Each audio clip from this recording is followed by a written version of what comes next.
Hey everybody, it's Atheist for the Cause here, and I wanted to bring up an interesting double standard CNN has. Let's take a look.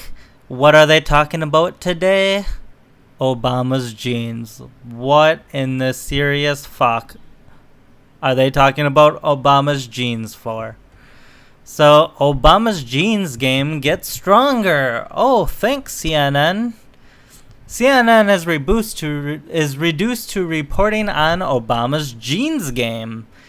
Even amidst a huge scandal and their almost certain impending demise, CNN is still cranking out news, quote unquote. With their credibility in question, CNN can no longer report on things like Russia, so they've been reduced to reporting on Obama's genes. That's right, genes. CNN recently published a really hard-hitting article titled, "Obama's Genes Game Gets Stronger." Much like the American people, CNN knows they're finished and rather than attempting to salvage their shattered reputation and rebuild, are now putting out pop culture drivel. So, and apparently there's been a few, says CNN was widely mocked online Wednesday after publishing an article praising Obama's genes. So there's a picture that they're commenting on. Seriously, this is the picture they're commenting on. Now, and as you can see, Kate Bennett, who is a pretty big CNN reporter, was discussing about this.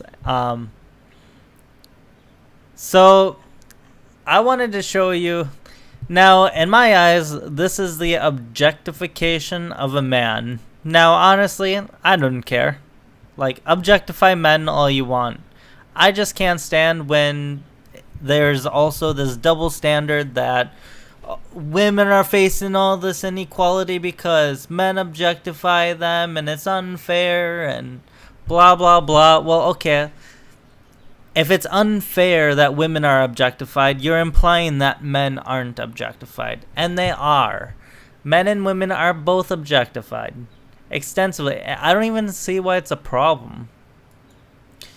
It's not like they're defined by that quote-unquote objectification, but look at some CNN articles I found quickly. How to create ads that don't objectify women. You know, they don't even care about men being objectified. And it's just about women objectification because that's feminism for you.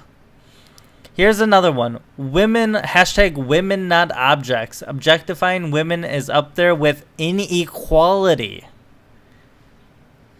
And another one. Belly dancer aims to revive lost art. Now they're claiming that belly dancing is a lost art because it says men control the environment and they objectify women. So you don't see their art apparently because they put makeup on. And, it's just amazing. So, I actually knew some belly dancers in college, and they were, part of the belly dancing for them was to get dressed up nicely and to look nice. I mean, and that's what they want. When they performed, they expected themselves to dress up nicely and for people to see them as attractive. That's what they wanted. And I don't know about this belly dancer in particular, but I mean, a lot of belly dancers don't even have an issue with that. That's like part of it. That's part of the reason they get into belly dancing to begin with.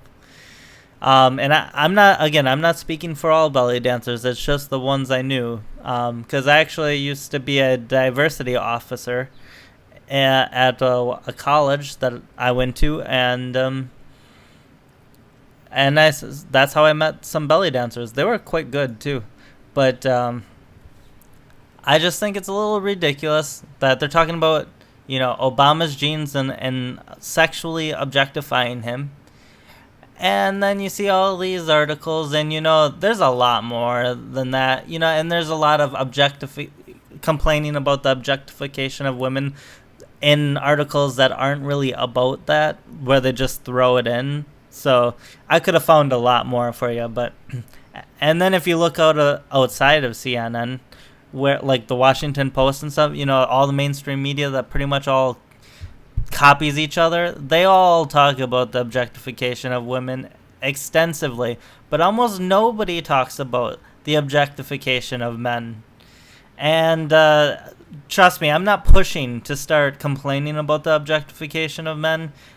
I'm just complaining about the double standard.